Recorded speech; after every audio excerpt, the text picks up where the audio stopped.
आज के विमान हादसे की घटना के बाद जिस तरह दुखों का पहाड़ उन परिवारों के साथ साथ गुजरात और पूरे देश और जहाँ जहाँ के विदेशी यात्री थे उसमें सबके परिवारों पर जिस तरह ये केयर, हम तो ये कहेंगे ईश्वरीय शक्तियाँ थी जो बचाती है या ले जाती है। निश्चित रूप से कई कमी खामियां हो रही जिसकी वजह से आज ये दंश झेलना पड़ा सबको दुख का। लेकिन इस समय हमने आंदोलन हमारा पुराना चल रहा है और हमने यहाँ शोक व्यक्त किया सब लोगों ने।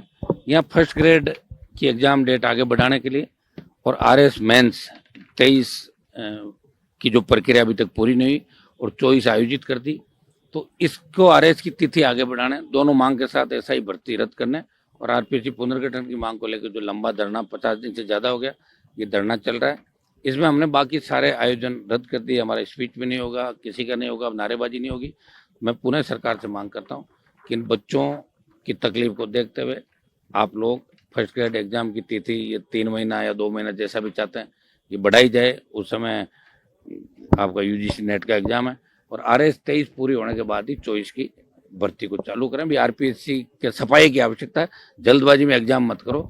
ज़्यादातर चोर अभी अंदर ही बैठे हैं, मेंबर और दूसरे कर्मचारी, तो सफाई करने के बाद ही अगर एग्जाम कराएं तो ज़्यादा अच्छा होगा। ये हमारी पार्टी की और हमारी सबकी मांग है। हम 2 दिन पहले भी कहा था, कल भी कहा था और आज फिर भजनलाल सरकार से मांग करें कि आखिर आप क्या चाहते हो।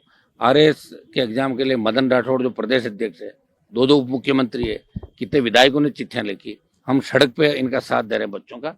तो भजनलाल जी इतने जिद्दी मत बनो। ये राजस्थान के बच्चों कई संघर्ष और इनका वोट था जिसकी वजह से BJP सत्ता के अंदर आई।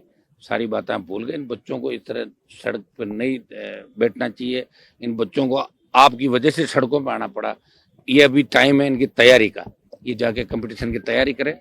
तो मेरा आग्रह भजनलाल जी से कि भजनलाल जी आप अगर कहीं सुनते हो हमें सोशल मीडिया और उस पर, तो आप इन बच्चों के फर्स्ट ग्रेड के जितने बालक बालिकाएं, आज तो खून से इन्होंने लिख के दिया सारा, तो आज की तारीख में अगर खून से कोई आदमी लिखता तो सोच लो कि वो कैसे पीड़ा व्यक्त कर रहा है सरकार के सामने।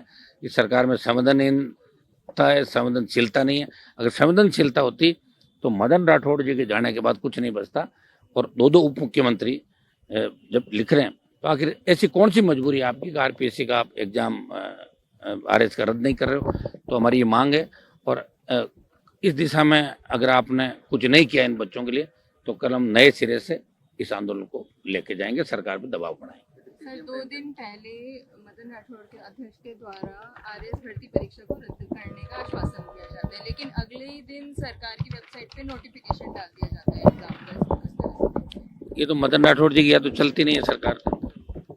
मुख्यमंत्री जी अकेले की चल रही है, 2 डिप्टी CM मदन राठौड़ और वहाँ उनका विद्यार्थी परिषद का संगठन, दूसरे सैकड़ों नौजवान जो बैठे हैं। तो इसमें तो कोई क्रेडिट की लड़ाई नहीं है भाई। यहाँ तो SI भर्ती और RPSC के अंदर तो क्रेडिट की लड़ाई है।